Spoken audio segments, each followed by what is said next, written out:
satu lagi kalau misalkan kita lewat tuh di suatu kota gitu ataupun di mana aja gitu, atau misalkan lagi scroll di sosial media tiba-tiba nongol brandnya klien gitu, itu seneng banget deh. Misalkan ada cuman papan namanya aja gitu, terus tuh logonya itu kan Neymar yang bikin gitu, udah seneng banget sih kayak gitu, kayak ada kebanggaan tersendiri gitu.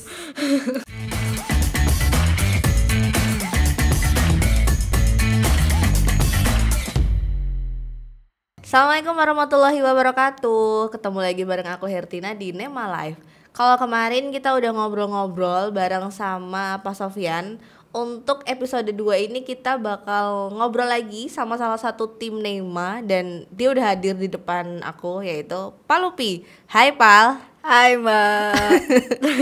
Kaku banget ya.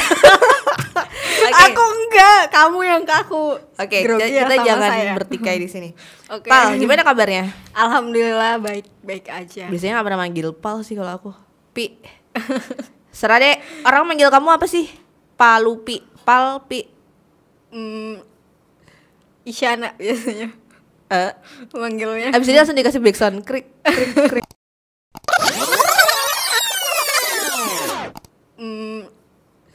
Isyana biasanya. Oke, kita mulai ngobrol ya. Udah berapa lama sih kamu di sini? 2 bulan, 2 tahun 10 bulan. Hampir 3 tahun. Iya. Perjalanan yang cukup panjang atau cukup singkat dalam karirmu menurutmu? Kalau di karir sih ini yang terpanjang sih, karena pengalaman ya baru pernah 2 kali bekerja ini. Oh, baru 2 kali bekerja. Berarti dulunya yang udah pernah, terus yang Neymar tuh yang kedua. Betul. Terus sekarang di Neymar kamu sebagai apa? Sekarang posisinya sebagai seorang brand analis. Itu jabatan pertama atau maksudnya kalau kemarin Pak Sofyan kan, Pak Sofyan udah melalui banyak job desk atau banyak, ya bener ya, job desk di Neymar. Kalau kamu emang dari awalnya udah direkrut sebagai brand analis, atau itu untuk job desk ke berapa, atau udah pernah di job desk lainnya? Oh iya, jadi awalnya masuk di Neymar sih saya masuknya di bagian desainer grafis. Oh, desainer. Iya. Terus habis itu setelah sekitar 1 tahunan itu saya baru dipindah ke bagian brand analis kayak gitu. Tapi mukanya nggak kelihatan kayak desainer ya sebenarnya. Kok bisa? Emang desainer mukanya kayak gimana? Abstrak. Pictorial. Oke, gini. Kalau dulu awalnya kamu di desain. Iya. Berapa lama? Sekitar di Neymar ya 1,5 tahun lah. Ya waktu itu kan juga sambil jadi brand analis juga masih sempat jadi desainer juga gitu. Jadi kayak double job gitu. Terus gini, ibaratnya dari, kalau menurut aku ya, dari desainer sampai akhirnya di analis itu kan sebenarnya sesuatu hal yang jauh berbeda. Yang satu ibaratnya kita benar-benar visual, yang satu by data gitu. Ada nggak sih kesulitan atau tantangan apa yang kamu hadepin di 2 job desk itu? Sebenarnya sih kalau menurut saya sih nggak terlalu jauh-jauh amat gitu ya. Soalnya sebenarnya sebelum kita mendesain, kalau misalkan kita seorang desainer, sebelum kita desain pun juga sebenarnya sudah dibutuhkan untuk proses riset dulu gitu. Jadi sebelum desain ya pasti harus diawali dengan riset gitu. Jadi setelah saya pindah ke brand analis pun alhamdulillah, karena dengan dukungan mentor-mentor juga, baik itu dari kreatif director ataupun dari Pak Dodi sendiri, itu sangat membantu sih. Dan apabila ada kesulitan ya alhamdulillahnya langsung dibantu dan kita cari solusinya bareng-bareng seperti itu. Terus kalau ibaratnya sekarang disuruh milih gitu antara kamu jadi brand analis atau desainer, kamu lebih milih yang mana sih? Sebenarnya ini sulit sih pertanyaannya, karena saya suka dua-duanya. Tapi mungkin kalau untuk sekarang, kemarin sih saya sempat mikir mungkin saya akan milih ke fokus di brand analis aja gitu. Cuman mungkin kalau sekarang kayaknya lebih pengen fokus di desain, tapi juga bisa riset analis juga gitu. Mungkin teman-teman e-commerce di luar sana bertanya-tanya gitu, apa sih brand analis, ngapain sih tugasnya gitu. Mungkin kamu bisa sedikit ngasih gambaran ke teman-teman e-commerce kayak apa sih pekerjaan brand analis tuh? Ya, jadi tuh job desk-nya kita sebagai seorang brand analis itu kadang kita tuh ngeriset apa aja sih yang sedang dihadapi klien dalam bisnisnya gitu. Contohnya di market kategorinya itu lagi happening apa sih gitu. Terus tuh isu-isunya dari si klien itu sendiri apa gitu. Terus nanti kita juga bantu mereka untuk ngeriset buyer personanya mereka ataupun dari segmentasinya. Nanti kita memperdalam kompetitor-kompetitornya mereka itu siapa aja gitu. Nah, sehingga kita tuh bisa gitu menang di dalam kompetisi per bisnisan itu gitu dalam market kategorinya masing-masing klien kayak gitu. Berarti lebih ke kayak ke ranah bisnisnya ya. Iya, tapi juga visual juga, nggak hanya di bisnisnya aja gitu. Jadi misalkan si klien ada di market kategori pendidikan gitu. Ternyata di market kategori pendidikan untuk visualnya tuh misalkan untuk di warna gitu. Warna itu mungkin rame di warna hijau atau warna biru gitu. Nanti kita Bikin tim strategi. bikin strategi gitu. Apa sih yang harus kita lakukan gitu? Apakah kita akan tetap berada di kerumunan warna-warna itu ataupun kita akan keluar dari kerumunan itu gitu. Oke, Baik I dari see. visual serta warna pun juga ya semua. Artinya segala sesuatu itu brand analis dan timnya yang apa ya namanya ya? Yang menyelesaikan lah ya. Baru Iya. data-data itu bisa sampai atau bisa diberikan ke tim desainer untuk desainer. dijadikan sebagai visual gitu ya. Iya kayak gitu. Oke. Kalau dari kamu nih gitu, apa sih tantangan terbesar dari seorang brand analis? Tantangannya apa ya? Ya kalau briefnya kurang kali. Data briefnya kurang gitu. Terus kalau misalkan mungkin di market kategori baru yang kita baru pernah terjun gitu. Misalkan wah ini baru banget nih gitu. Kalau baru kan kayak butuh effort lebih untuk mempelajari semuanya gitu. Misalkan ada di bidang kesehatan gitu, kita harus mempelajari kayak misalkan aturan-aturan apa sih yang nggak diperbolehkan untuk misalkan visual ataupun promosi di bidang kesehatan gitu. Kalau di kesehatan itu kan dia ada peraturan-peraturan tertentu gitu kan. Ataupun mungkin kalau misalkan dia adalah dari sebuah lembaga pemerintahan atau lain sebagainya yang punya regulasi-regulasi tertentu seperti itu. Artinya setiap market kategori atau setiap bisnis yang kita kerjakan, yang Nima kerjakan gitu ya, kita mendalami satu persatu gitu ya maksudnya ya. Betul. Entah itu dari regulasinya, dari kompetitor dan lain sebagainya. Oke, terakhir nih gitu. Cita-cita kamu apa sih? Ataukah emang dari dulu kamu pengen jadi desainer, ataukah emang pengen jadi brand analis?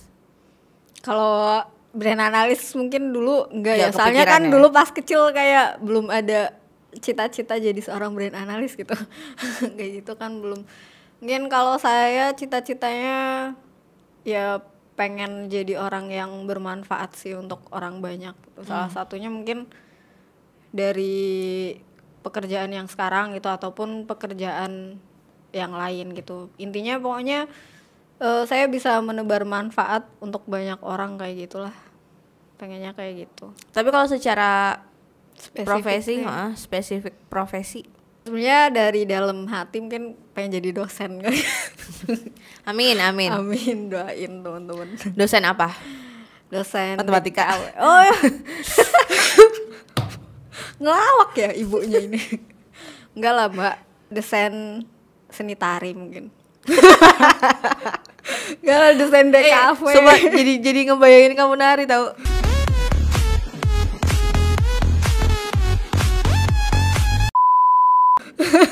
Terus pakai oh, narinya nari modern ya maksudnya. Modern dance, break dance. Oke lah. Pengen jadi dosen DKV sesuai sama keilmuan yang selama ini udah dipelajari gitu.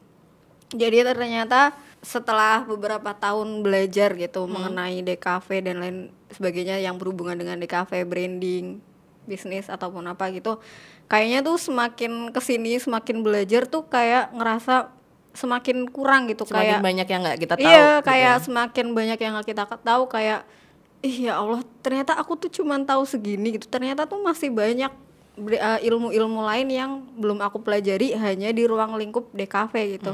Jadi tuh kayak semakin kesini tuh semakin penasaran gitu, makanya kepengen banget kalau ada kesempatan buat ngelanjutin studi di bidang itu kayak gitu sih. Kapan rencananya? Ya doain aja ya kalau ada kesempatan, insya Allah secepatnya. Amin. Oke, satu pertanyaan terakhir gitu. Hal apa sih yang paling kamu suka ketika kamu kerja di Neima gitu? Entah itu dari segi job desk, entah dari segi apapun. Yang saya suka gimana ya? Banyak sih sebenarnya. Cuman ya tetap namanya manusia kan, sering berkeluh kesah gitu. Cuman sebenarnya kalau misalkan dari dalam hati itu tuh pasti ada kepuasan sendiri gitu.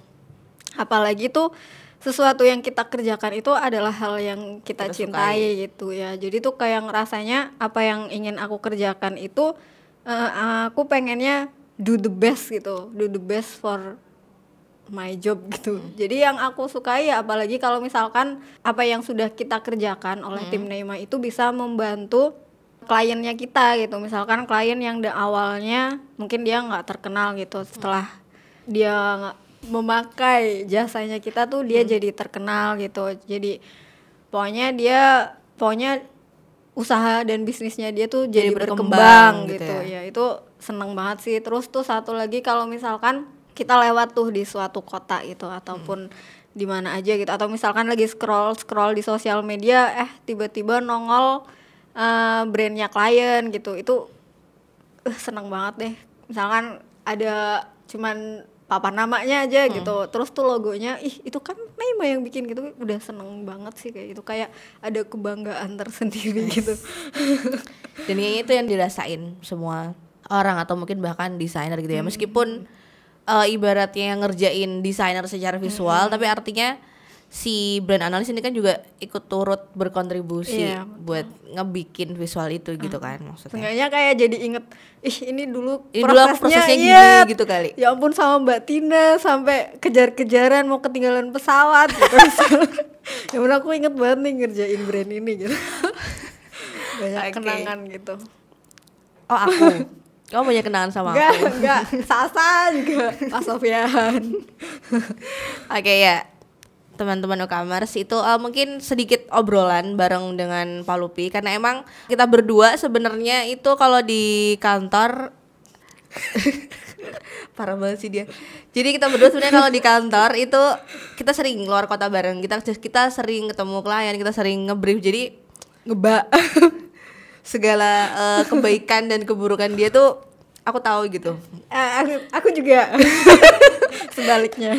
Oke. Terima kasih Pak Lupi untuk sharingnya hari juga, ini. Mbak Tina. Ini nggak ada jingle gitu ataupun apa gitu biar seru.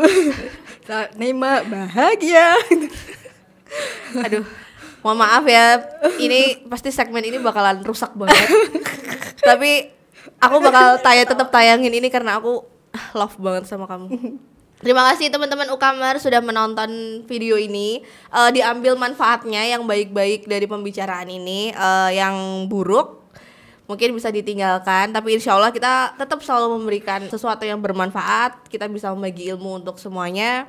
Dan mungkin insya Allah kita bakal tetap ajak teman-teman Neima yang lainnya untuk teman-teman Ukamers bisa kenalan kira-kira job desk apa aja sih yang ada di Neima dan gimana cara kerjanya. Mungkin itu sebagai gambaran dari proses atau sebagai apa ya namanya ya, agensi kami tuh kayak gini cara kerjanya kayak gitu. Nah terima kasih sudah menonton, selamat bertemu kembali. Assalamualaikum warahmatullahi wabarakatuh.